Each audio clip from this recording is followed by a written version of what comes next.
Welcome back, students. So, we'll be starting your second module of compensation and reward systems. So, in your previous module, we saw what is compensation, what are the different types of compensation, and what are the components of compensation, and the pay model. And we saw that pay model has three basic building blocks. First one is compensation objective, strategies, and technique. And every compensation strategy or pay model is based on the internal alignment of the organization, external competitiveness, the employee's contribution, and the management of the pay structure. So, today in this module, we'll be seeing about internal alignment in detail. So, what exactly is internal alignment? Every organization has employees who do different jobs in order to contribute to the organization, and all their salaries are different. There are different levels in the organization, and accordingly, there are different pay scales and grades in the organization. Now, the question is how these different levels are structured, how the pay differs from one level to another, why two employees doing the same job receive different salaries, okay, and what are these salaries attributed to, okay. It could be the nature of the job, it could be the skills or competencies, or the way these things can support the workflow, that is whatever salary the organization is providing to its employees, if it is able to support their livelihood, whether the salary being paid is fair to all the employees in the organization, and whether the salary being paid is able to motivate their behavior in order to achieve organization objective. So this study or this comparison or this alignment of all these things with your compensation package is called as internal alignment or internal equity.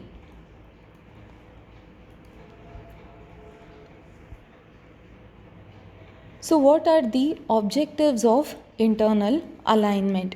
So, every compensation strategy that is being curated in the organization, firstly, it should support the organization strategy, it should support the workflow, it should support the fairness among all the employees, and it should motivate the behavior. So, the first one, supporting organization strategy.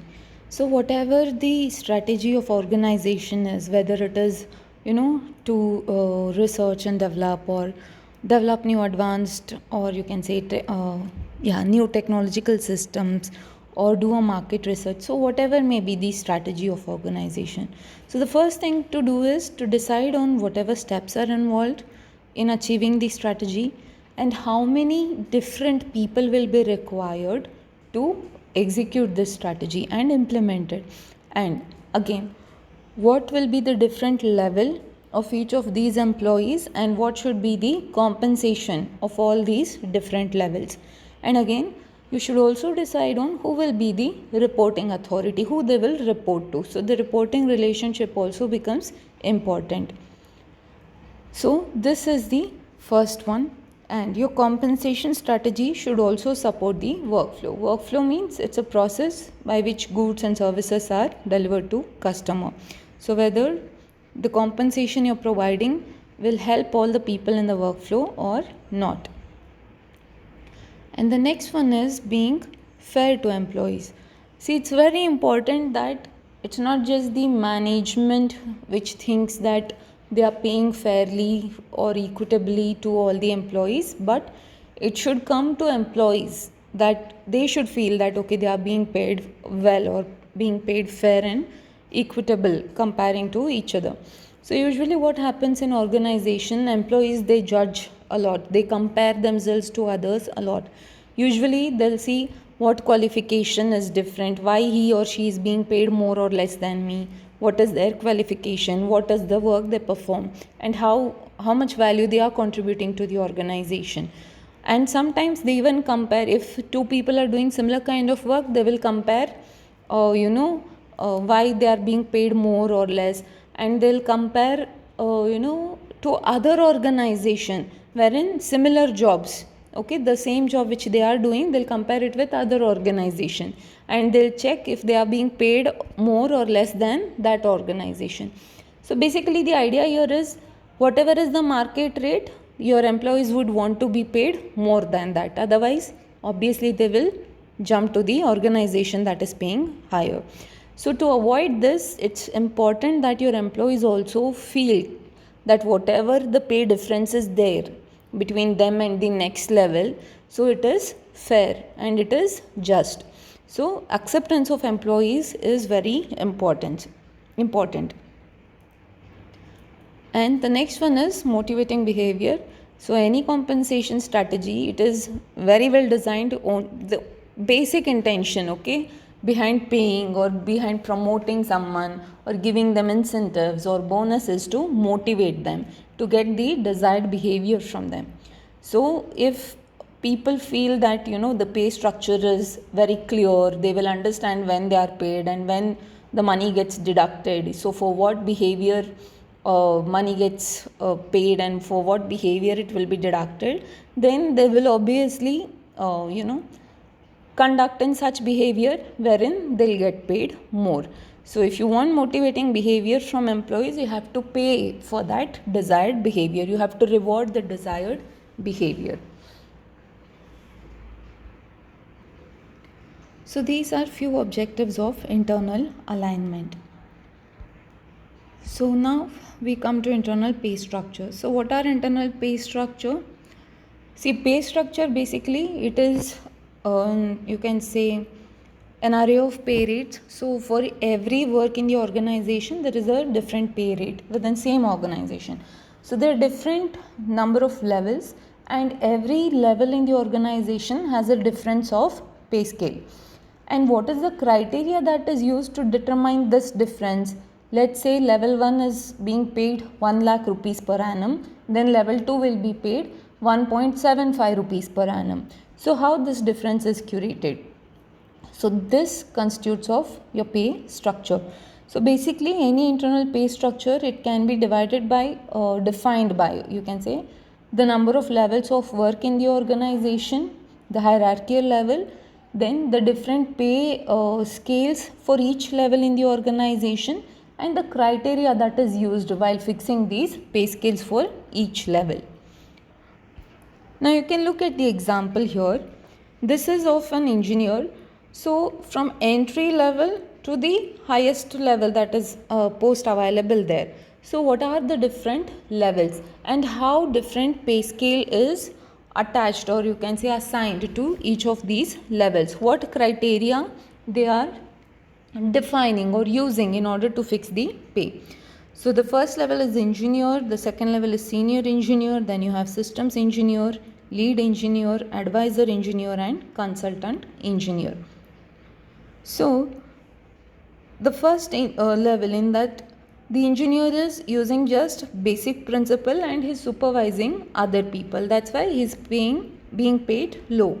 Then if you see the leader engineer, that is at the fourth level, he applies extensive knowledge and he is a specialist of what he does. And if you come to the last, consultant engineer, so these are the people who have huge knowledge, you can say. They're very resourceful and they're very creative people. So they take decisions independently and they are authorized to make independent decisions and guide others. So these are the different levels and these are the skill set people are using at different level. Accordingly, their pay will be designed. See, for the basic or entry level, it starts from $52,000 and at the end it is $1,62,000. So the pay scale is varying at each level based on the responsibility, duties and knowledge, skills and abilities involved.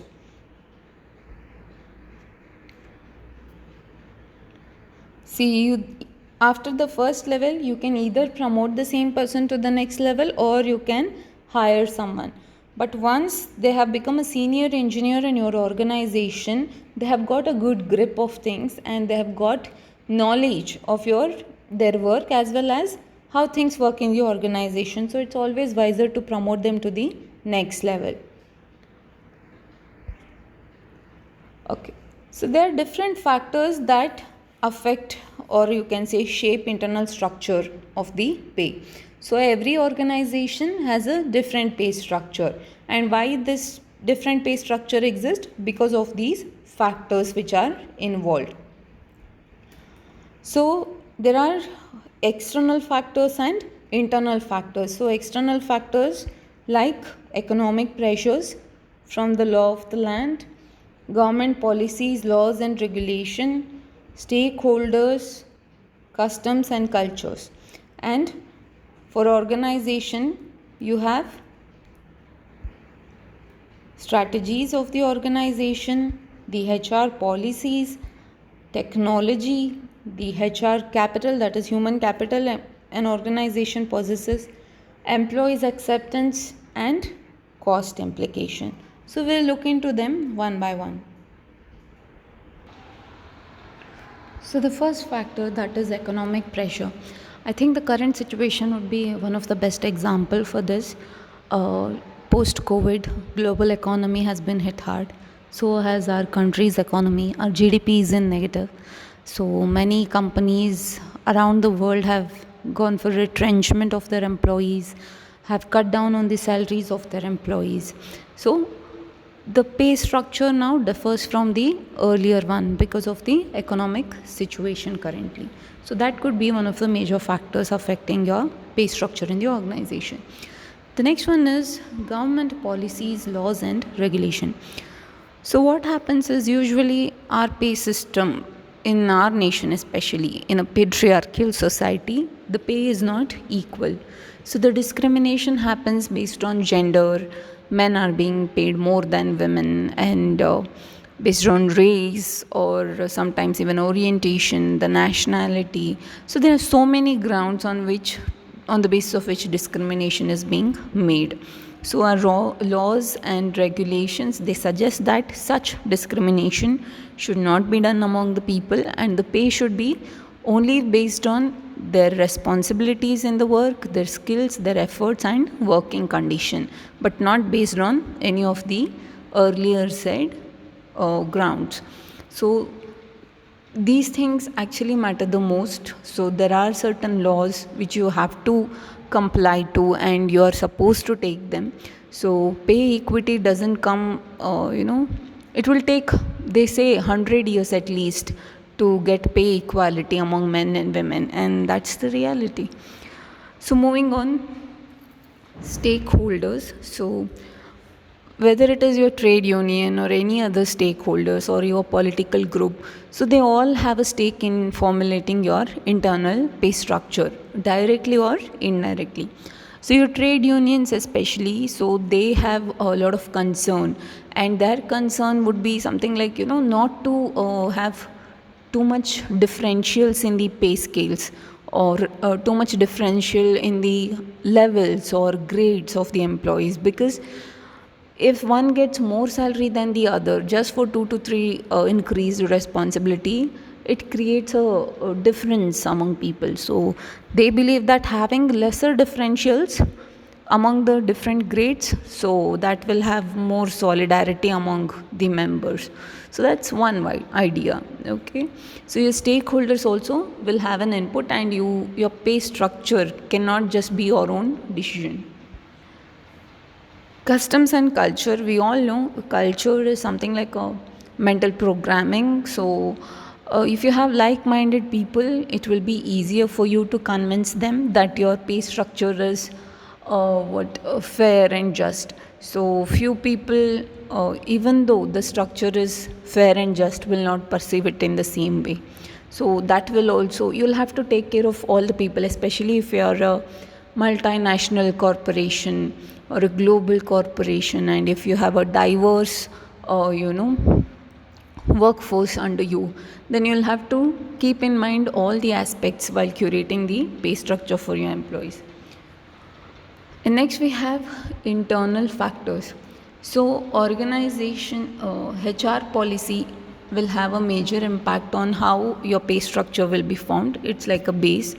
So how much amount is tied to, promotion, the nature of promotion, whether it's a lateral promotion or it's a, vertical promotion, whether it is with the greater responsibilities.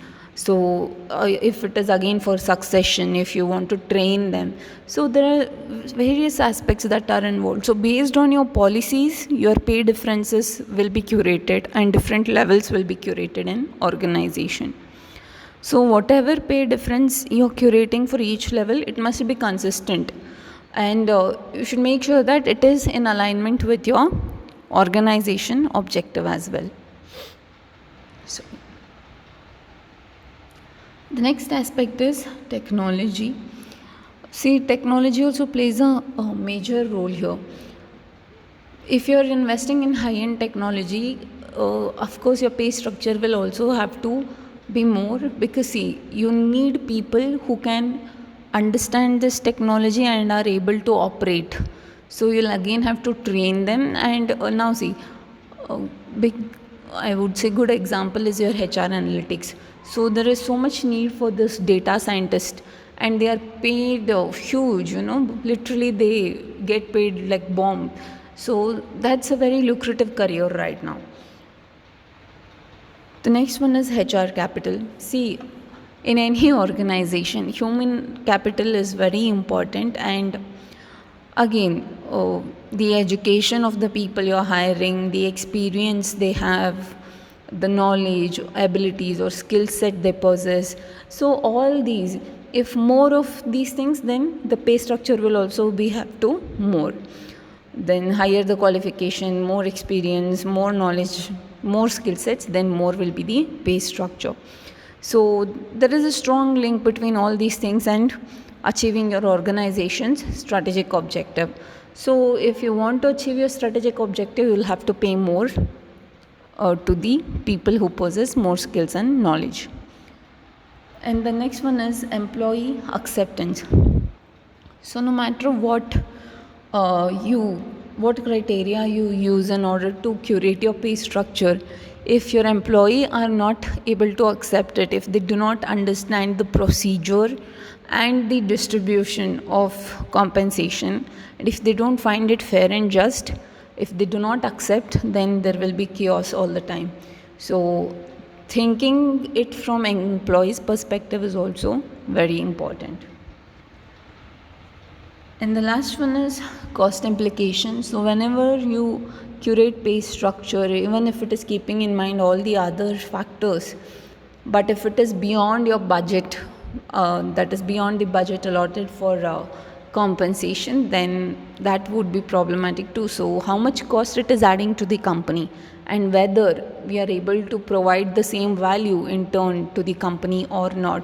So that has to be evaluated here. So these are all the factors which affect the internal structure of the pay. So next we have different types of salary structures. So we have traditional salary structure versus broadband salary structure. So in traditional salary structure, what happens is, here the organizations have lot of layers, okay, or you can say there is a hierarchy, so many levels in the hierarchy, and the difference between the pay scale in each level is very small. So there are smaller differences in the pay scale, and there are number of levels. So this provides a hierarchical system in the organization. So it enables you to promote your employees to from one pay grade to another. So if this is designed correctly, this will help in motivating employees, because they will be promoted quickly to the next pay grade, since the difference in the amount is very less. On the other hand, the broadband salary structures, they are very flexible, and here they are consolidated into fewer grades, as you can see in the on the screen. So what's happening here is, in traditional you have too many levels with smaller difference in the pay scale, whereas it comes to broadbanding, all the pay structures or all the different levels, they are consolidated into groups, and there is a range. Okay, so range is given to their salary, and that range is wide. Let's say, just for example sake, in traditional pay structure, the job 1 is having, let's say, 1000 rupees, and the job 2 or level 2 it is 2000 and level 3 is 3000.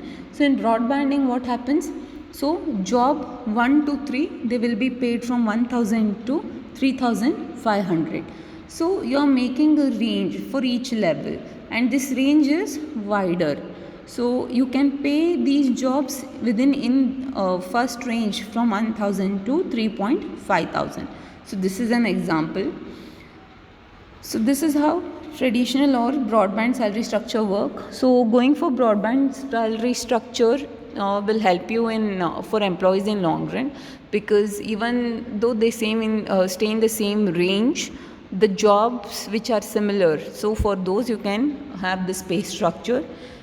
In case your organization hierarchy is complex, if you have too many levels, then you can go for traditional structure wherein you can give what you can say, keep less differential between each level, and you can promote your employees, so that will also motivate your employees. So it depends on the organization structure also. If you have a flat structure, then you can go for broadbanding. So that's it for today. Thank you.